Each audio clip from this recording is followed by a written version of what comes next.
Hello எல்லாருக்கும் மிகப்பெரிய வணக்கம் சொல்லிட்டு வந்தாச்சுங்க உங்கள் ஆர்ஜே பொறுக்கோ வந்தாச்சு. என்ன மூவி ரிவ்யூவோட வந்திருக்கேன் அப்படின்னு பார்த்தீங்கன்னா, பெரிதும் எதிர்பார்க்கப்பட்டு எங்கே போனாலும் வீட்லேயா இருக்கட்டும், கார்லேயா இருக்கட்டும், ரோட்லேயா இருக்கட்டும், இன்ஸ்டாகிராம் திறந்தா கூட சரி, மோனிகா டான்ஸ் ஆடி அப்பாடா அந்த பாட்டையே காதில் ஒலிக்க வச்சாங்க. அந்த படத்தோட ரிவ்யூ தாங்க. கூலி படத்தோட ரிவ்யூவோட வந்திருக்கேன். இந்த படத்தோட director Lokesh Kanagaraj, super star Rajinikanth இவரோட நடிப்பில் வெளியே வந்திருக்கு. இந்த படத்தில் நிறைய ஆர்டிஸ்ட்ங்க எல்லா ஊர்லேருந்தும் பேன் இந்தியா மூவின்றதுனால ஒரு லாங்குவேஜ்லேருந்தும் மெயினான சூப்பர் ஸ்டார்ஸை தூக்கிட்டு வந்து இதில் போட்டாங்க. நாகார்ஜுனா அவரோட நடிப்பு சூப்பர். ஓகே, படத்தோட கதை என்ன அப்படின்னு பார்த்துருவோம். ஃபர்ஸ்ட் ராயப்பேட்டையில் தேவாவா ஒரு மேன்ஷனோட ஓனராக இன்ட்ரடியூஸ் ஆகிறாரு நம்ம சூப்பர் ஸ்டார் ரஜினிகாந்த். ஏங்க அவர் அங்கேருந்து எங்கே போகிறாரு அப்படின்னா அதுவும் கதை இருக்குது. அங்கே ஆரம்பிக்கிற அவர் ஒரு 30 வருட ஃப்ரெண்டு நம்ம சத்யராஜ், அவரோட மகள் தான் நம்ம ஸ்ருதிஹாசன். சத்யராஜ் திடீர்னு இறந்துருக்காரு. அவரோட இறப்பு வந்து இயற்கையான இறப்பு கிடையாது, அவரை கொலை பண்ணியிருக்காங்க அப்படின்னு கண்டுபிடிக்கிற இவர் யார் அவளை கொலை பண்ணியிருப்பாங்க, என்னோட நண்பனை கொலை பண்ணது யாரு அப்படின்னு சொல்லி தேட ஆரம்பிக்கிறாரு. அங்கே மேன்ஷன்லேருந்து அவரோட பயணம் தொடங்குது. இங்கே ஆரம்பிக்கிற இவர் எங்கே எண்டு முடிக்கிறாரு, அவனை யார் கொன்னாங்க அப்படின்னு கண்டுபிடிச்சாரா, அதுதான் நிறைவான மீதி கதை கூலியோட படம். ஓகே, இங்கேருந்து நாகார்ஜுனா எங்கே வர்றாரு அப்படின்னா வைசாக்கோட அந்த ஆர்பர் இருக்குது பார்த்தீங்களா, அந்த ஆர்பரையே கட்டி அங்கே தான் ஆண்டுகிட்டு இருக்காரு நம்ம நாகார்ஜுனா. அவர் கூட இருக்கிறவர் தான் சௌபி. இவங்க 2 பேரோட அட்டகாசத்தை ரொம்ப பிரம்மாண்டமாக ரொம்ப அழகாக காமிச்சிருக்காங்க. நாகார்ஜுனா பொறுத்த வரைக்கும் வயசியாவாதப்பா உனக்கு அப்படின்ற மாதிரி ஒரு ஃபீல் கிடைக்குது. ஏன்னா நானே ஒரு 15-16 வருஷமாக பார்த்துட்டு இருக்கேன். அப்படியே தான் இருக்காரு. எனக்கே வயசாகி தொப்பெல்லாம் போட்டாச்சு, ஆனால் அவர் அதே மாதிரி இருக்காரு. ரொம்ப ஸ்டைலிஷாக ரொம்ப மாஸாக அவரோட கேரக்டர் கொடுத்துருக்காரு லோகேஷ் கனகராஜ். அவரோட கேரக்டரை கச்சிதமாக அழகான ஒரு வில்லனா இந்த படத்தில் அவரை பார்க்கலாம். ஓகே, அவர் என்ன பண்ணுறாரு அப்படின்னா எப்பயும் போல தாங்க ஆர்பரில் வந்து கப்பலில் வந்து தங்கம்லாம் கடத்துறாங்க.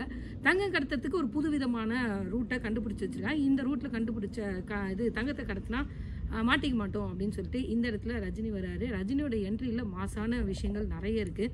அந்த நாகார்ஜுனாவும் ரஜினியும் பார்த்துக்கும் போது நாகார்ஜுனா சொல்கிறார், உங்களை எங்கேயும் பார்த்த மாதிரி இருக்கே அப்படின்னு சொல்லிட்டு. நான்லாம் சாதாரண கூலிங்க, என்ன போய் எங்கே பார்த்துருக்க முடியும்னு சொல்கிற அந்த டைலாக்லாம் தேட்டரே வந்து வேற லெவலில் எனர்ஜி ஆகுது. ஃபஸ்ட்டு சாங் அந்த சிக் அப்படின்னு ஆரம்பிக்கும் போது அப்பாடா தலைவனோட டான்ஸ் இருக்குல்ல மாஸ் லெவலில் இருக்குது. அதுவும் பாருங்களேன் அவரோட ஸ்டெப்ஸு, அதே மாதிரி படுத்து டான்ஸ் ஆடுறாரு பாருங்க, இதெல்லாம் சான்ஸே இல்லை. தேட்டரில் வந்து அவ்வளோ என்ஜாய் பண்ணுறாங்க. இந்த சாங்க்கும் அடுத்து எல்லாரும் எதிர்பார்த்த அந்த சாங்க்கும் தாங்க. அதுக்கப்புறம் சௌபீர் அவருக்கு கொடுத்துருக்க கேரக்டர் ரொம்ப மாசான கேரக்டர். இதுக்கப்புறம் உபேந்திரா, அமீர் கான் இவங்க கேரக்டர்லாம் ஒரு கேமியோ சின்னதாக இருந்தாலும் சூப்பராக பண்ணியிருக்காங்க. அதில் சார்லி இவரோட கேரக்டரும் சூப்பர்.